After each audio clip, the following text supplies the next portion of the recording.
देखिए, आज हम चर्चा करने जा रहे हैं आरक्षित वर्ग की जो विवाहित महिलाएं हैं, एससी, एसटी, ओबीसी, उनके सामने एक राष्ट्रव्यापी समस्या आ रही है कि विवाह के बाद उनको जिस राज्य में विवाह होता है वहाँ उनके संवैधानिक अधिकार और सरकारी नौकरी में आरक्षण का लाभ नहीं मिल पा रहा है। इसको लेकर के पिछले 1.5 वर्ष से मैं प्रयासरत हूँ और हमारी टीम राजस्थान प्रदेश में जगह जगह पे इस मामले में कार्रवाई कर रही है, अपने प्रयास जारी रखे हुए है। तो आज मैं एडवोकेट के एल गौतम, जो सुप्रीम कोर्ट में एडवोकेट हैं, उनके विचार यहाँ पे पढ़ रहा था। दलित दस्तक जो मैगजीन हमारे हर महीने आती है, भारतीय न्यायपालिका में वंचितों के प्रतिनिधित्व का इतिहास, सारा विवरण पढ़ने के बाद भी हम ये महसूस कर रहे हैं कि यहाँ जो हमारी समस्या विवाहित महिलाओं के सामने जो आ रही है, उसके ऊपर अभी तक पिछले 1.5 साल से हम प्रयासरत हैं। लेकिन जो बड़े बड़े तंजीमें हैं, दलित समाज से संबंधित, पिछड़े समाज से संबंधित जो बड़े बड़े पुस्तकें हैं, मैगजीन छप रही हैं, उसमें हमारी समस्या उस रूप में नहीं पहुंच पा रही है। अक्सर एक नज़रिया वर्तमान समाज का बनता जा रहा है कि आरक्षण खत्म हो, लेकिन हम ये कह रहे हैं कि जो वंचित हैं, जो पीड़ित हैं, जिनको वास्तव में सहायता की ज़रूरत है, आर्थिक स्वावलंबन की ज़रूरत है, उनके लिए ये आरक्षण का जो अधिकार है ये उनको जारी रहना चाहिए। लेकिन हम और इसके अलावा यदि कहीं पे परिस्थितियाँ अपने आप में चुनौती पेश कर रही हैं तो वहाँ पैमाना आर्थिक आधार पे हो जाए तो भी हमें इसके ऊपर किसी प्रकार की कोई आपत्ति नहीं है, क्योंकि वास्तव में जो पीड़ित है, गरीब है आर्थिक तौर पे, उसको इसका लाभ मिलना चाहिए। हमारी यहाँ जो समस्या है, जिसके ऊपर हम पिछले 1.5 साल से प्रयासरत हैं, ये समस्या ये है कि विवाहित महिलाओं को एक राज्य से दूसरे राज्य में शादी करने की सज़ा उनको मिल रही है। यानी कि अपने मायके से, मान लीजिए किसी लड़के का जन्म हरियाणा राज्य में हुआ है, वो आरक्षित एससी, एसटी या ओबीसी समाज में उसका जन्म हुआ है, तो उसकी शादी यदि राजस्थान में हो जाती है उसी पर्टिकुलर कैटेगरी में, एससी, एसटी या ओबीसी में, तो वहाँ से मायके से यानी हरियाणा से उसके मूल निवास प्रमाण पत्र भी निरस्त हो जाता है। इसके अलावा जाति प्रमाण पत्र भी निरस्त हो जाता है। और संविधान या कानून ये बात कहता है कि जहाँ लड़की की शादी हो जाती है वहाँ उसको सभी संवैधानिक अधिकार मिलने चाहिए, अर्थात अपने पति के मूल निवास के आधार पर वहीं का यानी राजस्थान राज्य का मूल निवास इनको जारी हो रखा है, और अन्य राज्य में जहाँ उनकी जन्म हुआ है वहाँ से वेरिफिकेशन करके उनका जाति प्रमाण पत्र भी राजस्थान सरकार ने जारी कर रखा है। लेकिन जब उस प्रमाण पत्र के आधार पे लाभ लेने की बात आती है, सुविधा लेने की बात आती है, तो वर्तमान में ऐसी विचित्र स्थिति उत्पन्न हो गई है कि वो प्रमाण पत्र तो बनवा सकती हैं लेकिन सरकारी नौकरी में आरक्षण का लाभ नहीं ले सकती। यानी कि एक तरीके से भोजन उनके लिए बना हुआ है लेकिन वो खा नहीं सकती उस भोजन को, एक कंडीशन लगा दी गई है। तो इससे परेशान अनेकों महिलाओं की सरकारी नौकरी में ज्वाइनिंग के बाद, नियुक्ति के बाद, उनके नियुक्ति को निरस्त किया जा रहा है, सर्विस से टर्मिनेट किया जा रहा है। मामला हमने राजस्थान की विधानसभा में भी पहुंचाया है।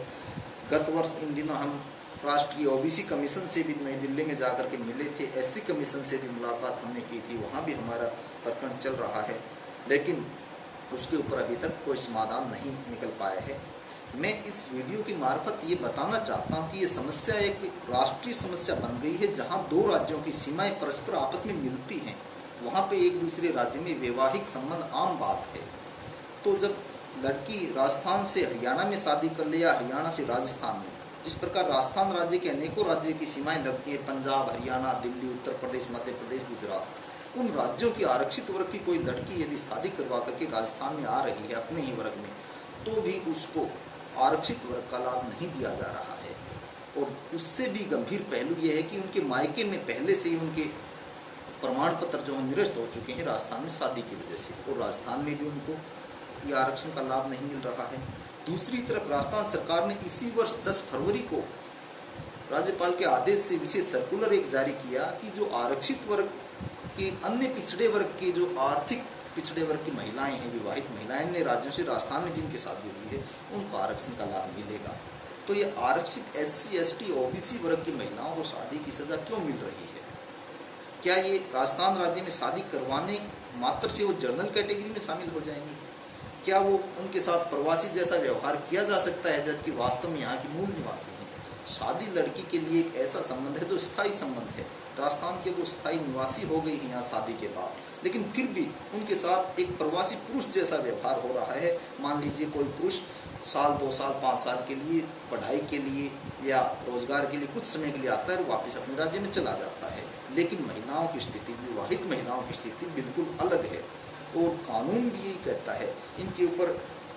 उत्तराधिकार अधिनियम में भी वर्णन है कि अपने पति के निवास के सभी संवैधानिक अधिकार ये महिलाएं प्राप्त करेंगी। इसके अलावा जो इंडियन सक्सेशन एक्ट 1925 है उसमें भी आर्टिकल 16 में क्लियर कहा गया है कि वो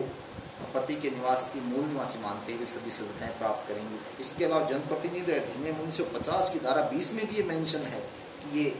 अपने आरक्षित वर्ग का अधिकार लेने के हकदार होंगी, लेकिन सुनने वाला कोई नहीं है। न्यायालय तक भी इसमें दखल देने को तैयार नहीं है। उससे भी शोचनीय या चिंतनीय विषय मानता हूँ कि जो आरक्षित SC ST OBC वर्ग की जितनी भी संस्थाएं बनी हुई हैं, जितनी पत्र पत्रिकाएं छपती हैं, वो भी इस मामले को समझने को तैयार नहीं है कि आरक्षण के ऊपर प्रांतीय बंदिशें लादी जा रही हैं और प्रांतीय बंदिशें उन महिलाओं के ऊपर लादी जा रही हैं जो कि उस राज्य की विवाह के बाद मूल निवासी बनी हुई हैं। इस प्रकार यदि प्रांतीय बंधन संवैधानिक अधिकारों के ऊपर लगते रहेंगे तो अपने आप में ये जो सुविधाएं हैं एक विशेष पिछड़े वर्ग के लिए या आरक्षित SC ST OBC वर्ग के लिए वो सुविधाएं इनडायरेक्ट तौर पे समाप्त हो रही हैं। मैं आग्रह करता हूँ संबंधित सरकारों से भी, केंद्र सरकार से भी कि इस मामले में दखल दे, राज्य सरकार से भी, और जो SC ST OBC वर्ग की संस्थाएं बनी हुई हैं, जो पत्र पत्रिकाएं, प्रबुद्ध लोग हैं, एडवोकेट लोग हैं, वो भी इस मामले को उठाएं कि क्या विवाह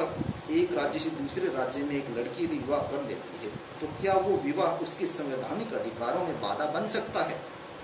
और यदि बन सकता है तो फिर ये संविधान प्रदत्त अधिकारों के ऊपर बहुत बड़ा अपने आप में प्रश्न चिन्ह खड़ा हो गया है। प्रबुद्ध जनों को इसमें आगे आकर के इन विवाहित महिलाओं के लिए पैरवी करनी होगी, इनको इनका संवैधानिक अधिकार दिलाना होगा। दूसरी तरफ यहाँ पर राजस्थान सरकार कह रही है कि इनको सरकारी नौकरी में सिर्फ आरक्षण का लाभ नहीं मिलेगा, बाकी जो भी फील्ड है, चुनाव वो लड़ सकेंगी और बाकी किसी प्रकार की सरकार जनित कोई सुविधाएं हैं वो प्राप्त कर सकेंगी, तो बाकी सुविधाएं लेंगी लेकिन नौकरी की सुविधा उनको नहीं मिलेगी। ये कैसा अपने आप में खेल चल रहा है, बहुत सोचनीय विषय है। प्रबुद्ध जन इसके ऊपर यथाशीघ्र ध्यान दें और मुझे उम्मीद है कि मेरा इस वीडियो सुन करके उनके मन में कंसेप्ट क्लियर हुआ होगा कि हमारा मुद्दा क्या है, हमारा स्ट्रगल फॉर सोसाइटी मिशन क्यों चल रहा है। ये किसी के हक के लिए चल रहा है, न कि आरक्षण की मांग के लिए। कि विवाहित महिलाओं का हक है कि ससुराल में उसको समानांतर अपने पति के बराबर अधिकार मिले, और कुछ अधिकार से इन महिलाओं को वंचित किया जा रहा है। इन लड़कियों की, इन महिलाओं की संख्या गंगानगर से लेकर के बाड़मेर, जितने भी सीमावर्ती 23 जिले हैं वहाँ हजारों में हैं, और ये महिलाएं आरक्षण के लाभ से वंचित हो रही हैं। वाजिब होते हुए भी, हकदार होते हुए भी हक से वंचित हो रही हैं।